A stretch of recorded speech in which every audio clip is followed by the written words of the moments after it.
美界内猜测中国动武事件，焦虑美国仍然没有做好准备。为何越临近美国越怕？日本为何更狂热？最近美国公布一份机密文件，在1958年炮击金门时，美军高层曾考虑对中国大陆用核武器协防台岛。而这份文件披露并非独立事件，非常符合美国国内的舆论氛围。目前美国界内正掀起激烈讨论，美国立法者、决策者已经认识到今日的中国已经并非10年前、20年前的中国。美国需要动用所有手段、力量来展开极端竞争，重头戏还是在于台海问题。而此时放出这个消息，就是在展示美军协防台岛的决心，甚至考虑过动用核武器。不过布鲁金斯学会的高级研究员欧汉龙指出，美国承诺协防并不意味着美国会兑现承诺，除了军事对抗，美国还有其他方式保卫台岛。他认为美国最可行的战略就是针对中国展开全面经济战。美国应和盟友，在爆发战争之初就切断和中国的一切贸易联系。中国已是世界上大多数国家最大的贸易伙伴，这条路根本就走不通。令人诧异的是，美国国内仍然充斥着这种毫无常识的声音。美国业界则认为美国并没有做好准备，美国在是否会协防问题上至今还在玩文字游戏，表明对台决策的模糊性。而华盛顿内部并没有就中美在台海对抗导致冲突升级而引发战争进行过认真辩论和准备。美国政客的挺台论基本出于选举利益，而一些美国前官员和退役将领已经感觉到不对劲，屡次发言，开始讨论中国对台动武的时间表，催促美军尽快做好预案。事实上，自朝鲜战争以来，美国在战场上真正认识到对手的可怕，而陷入一种迷思。当年一穷二白的对手都能有这种水平，当中国军队装备了美军水平武器的时候，将会是怎样的噩梦？所以美国一次次进行核炸。在中国拥有核武器后，美国选择了外交战、舆论战和经济封锁战，避免展开军事对抗。总之，中美在军事方面都互相忌惮，但美国怕中国更甚。当统一时间越临近，美国就越是害怕。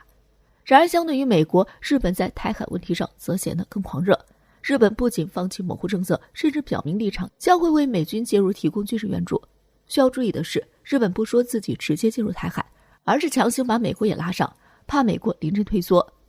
和美国不同，台海问题对日本意义重大，日本一向视这条路线为自己的经济命脉，担心被中国斩断，同时也担心自己沦落为亚洲二流国家。而美国则没有如此迫切的利益需求，只是为了对抗而对抗。但无论是谁介入，又以何种方式介入，解放军都会让其付出代价。日本要是敢阻挠，那正好新账旧账。宫湖地区，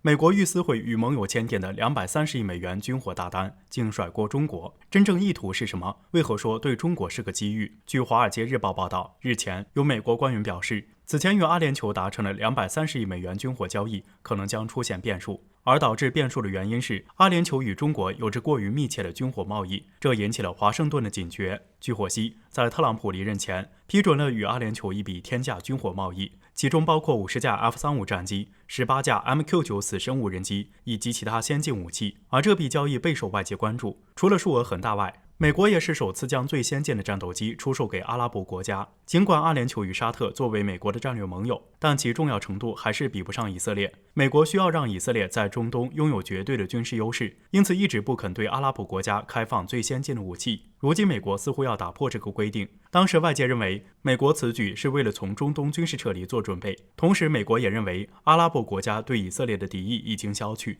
为了挣更多的钱，于是开放了 F-35战机与死神无人机。不过根据美媒的报道，为了照顾以色列的感受，美国出售阿联酋的 F-35战机可能将会是特供版，而特供版的 F-35将会降低雷达的属性，并且雷达的属性隐身能力。试想一下，不能隐身的 F-35还能算5代战机吗？但即便如此，如今美国还是打算对盟友出尔反尔，撕毁出售50架 F-35战机的协议。有分析认为，这是因为不久前以色列与巴勒斯坦大打出手，导致以色列在中东环境恶化，也增加了美国人的担忧。不过毕竟无缘无故撕毁协议也不太合适，于是美国选择把锅甩给中国。由于很多武器美国对阿拉伯国家不开放，很长时间这些国家也会找到中国买武器。比如说沙特在过去花35亿美元买东风3导弹，而如今中国的翼龙以及彩虹系统的无人机也备受沙特、阿联酋等国家青睐。这这些国家甚至直接引进了中国军用无人机的生产线。但美国人认为自己的盟友买自己对手的武器是很不好的行为。现在的美国早就没有了契约精神，把军火贸易演化成政治工具，这种行为也让人不齿。但如果美国人真的把盟友的协议给撕毁了，其实对于中国来说反而是一个赚钱的机遇。在2015年阿联酋迪拜航展上，中国首次在海外展出了一款新型战斗机的模型。这款战机被外界称为歼31，而歼31被认为是在歼20战机之后中国的第2款5代战机，并且还会开发外贸版本。如今歼31的原型机 FC31已经试飞多次，趋于成熟，相信不久之后便能正式亮相。而这个时候，美国人把市场拱手相让，对于我们而言又何乐而不为呢？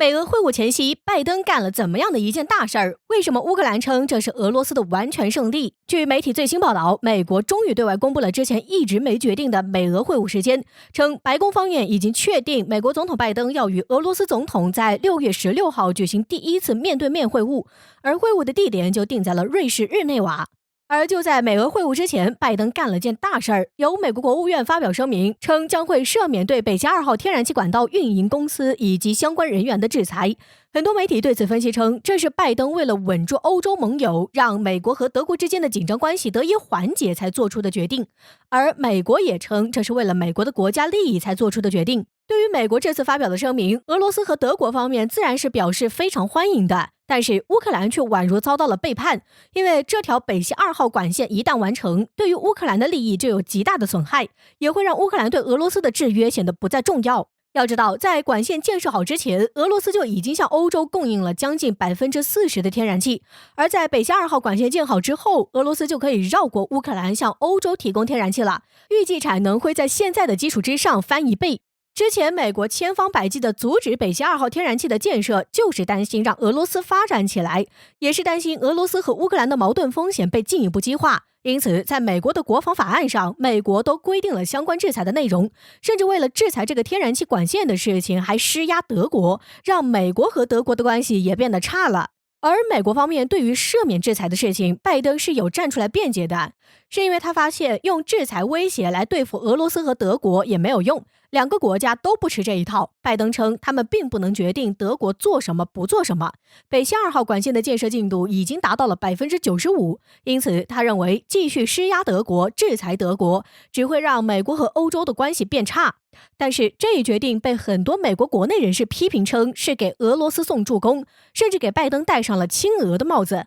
乌克兰总统也称这一次是俄罗斯所取得的完全胜利，但在俄罗斯和美国关系已经很差的情况下，美国这样一次示好很可能也没有用。